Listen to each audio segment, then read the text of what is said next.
Gosh, I don't know why I am always leaving this single door open all the time, guys. Let's see how the exposure is looking here. Awesome. Okay. What's going on, guys? How are you?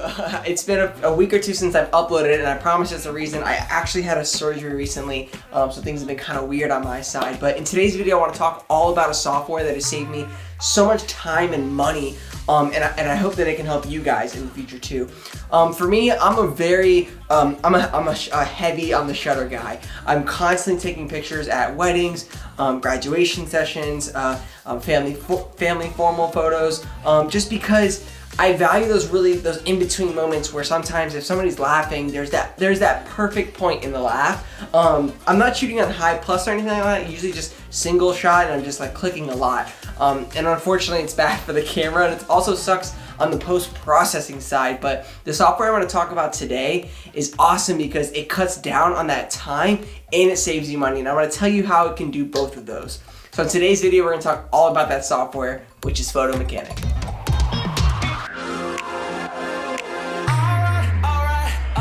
Alright guys, so first thing I want to say that I bought Photo Mechanic 6 with my own money. So I purchased the licensing fee for this software with my own money. These are just my personal opinions. For me, I use the Sony a7R III and the a7 III. So the Sony a7R III is my main camera, and that is a 40 plus megapixel camera. So the file sizes can be pretty big. I don't know about you guys, but I am sick of sitting in Finder, because I use Mac, and just like clicking and previewing each photo and dragging it into like a selects folder. It just takes so much time and effort. And I remember one day I was so frustrated, I was like, okay, I need to find something better. And that's when I found Photo Mechanic, and it's referred to by a lot of other photographers as well. So it's definitely something you want to look into, and I'll tell you why today. Like I said before, the benefit comes more than just the post-processing side. It's also after you've already delivered the gallery, there's still benefits coming from the system, and I'll tell you why. But first, let's hop into the post-processing side of it. Once you open Photo Mechanic, you're gonna see a screen that doesn't look familiar at all. Basically, it's gonna have a layout all the way on the left side of all the drives on your computer. You'll find whatever location is your raw images. So once you open up your raw images, you're gonna see that there's small thumbnails you can preview all the images. These are already a little bit bigger of a size than your Finder window is, so that like you can even cull in this method if you wanted to. It's not as fast as what we'll get into in a minute or so, but it's an option. The main thing you can do on this screen is basically sort all your files in a bunch of different ways. And you can also, label them or rate them on that screen as well, and even see some information on the right side of that file. So each tab you're working on is its own worksheet. So you can have multiple worksheets open at once. I don't really find myself doing that. I can see how that could be beneficial if you subdivided pictures into different worksheets and kind of worked from there. For me, I just load them all into one worksheet and kind of have a different way to work around having different worksheets within Photo Mechanic. Once you have your worksheets labeled out, you're going to double click that first image within the worksheet. And this is what's going to get you to the serious culling part. So you have a bigger thumbnail, a bigger image, seeing that's the image you're selected on, and you're going to have all your thumbnails on the left. You can alternately put them on the bottom. I like them on the left because it just keeps the picture centered into the screen. I don't know, I just like it that way. And at this point, you can use your arrow keys or you can use your mouse. For me, arrow keys is definitely where I live because it's just faster. And again, with this, we're all about fast. And you can rapidly fire through these things so quick. It's almost instantaneous, and I don't understand how they were able to, take these images and dumb them down, but still like show that they're in focus, and be able to let you click through these literally instantaneously.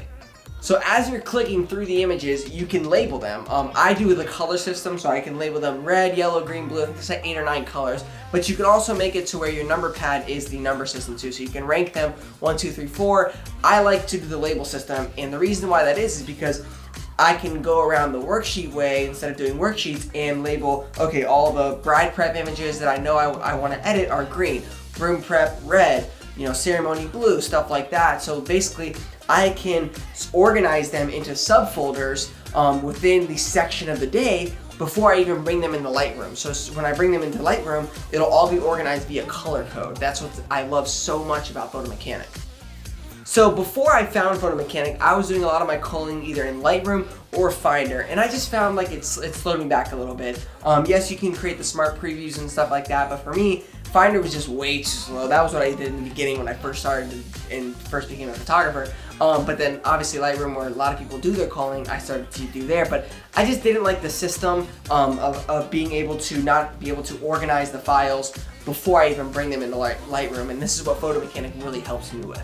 Once you click that red color, yellow or blue, whatever you assign to it, it bakes it into that file. That's what Lightroom doesn't do. So there's no XMP file saying, okay, this photo has been color coded as a blue file or red file or something like that. Lightroom doesn't do that. So after the fact, after you've culled, there's no stained in XMP file for that image from Lightroom at all, but Photo Mechanic does give you that option.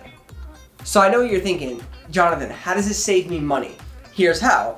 Because they are color coded within Lightroom, what this does is, since I can drag them all and put them into different folders on my disk, I can take those unused raw files and literally delete them.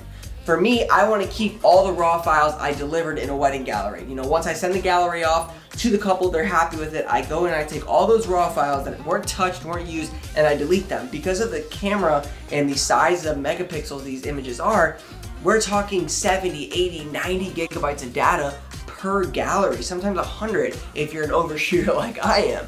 So what this in turn does for me is I don't have to buy as much hard drives as I normally would throughout the year, because I'm deleting a bunch of images that I'm never gonna touch again. Unfortunately, guys, I don't really have any affiliate links for this. Again, like I said, I bought it with my own money, but if you're interested, I'll put a link down in the description below.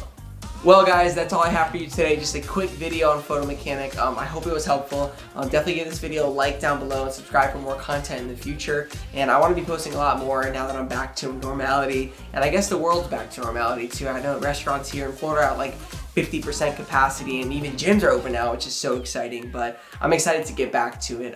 For those of you that don't know, one more thing before I leave, I actually host a podcast as well. It's really informational. I have some really great episodes on there on marketing, on dealing with like coronavirus stuff with your clients.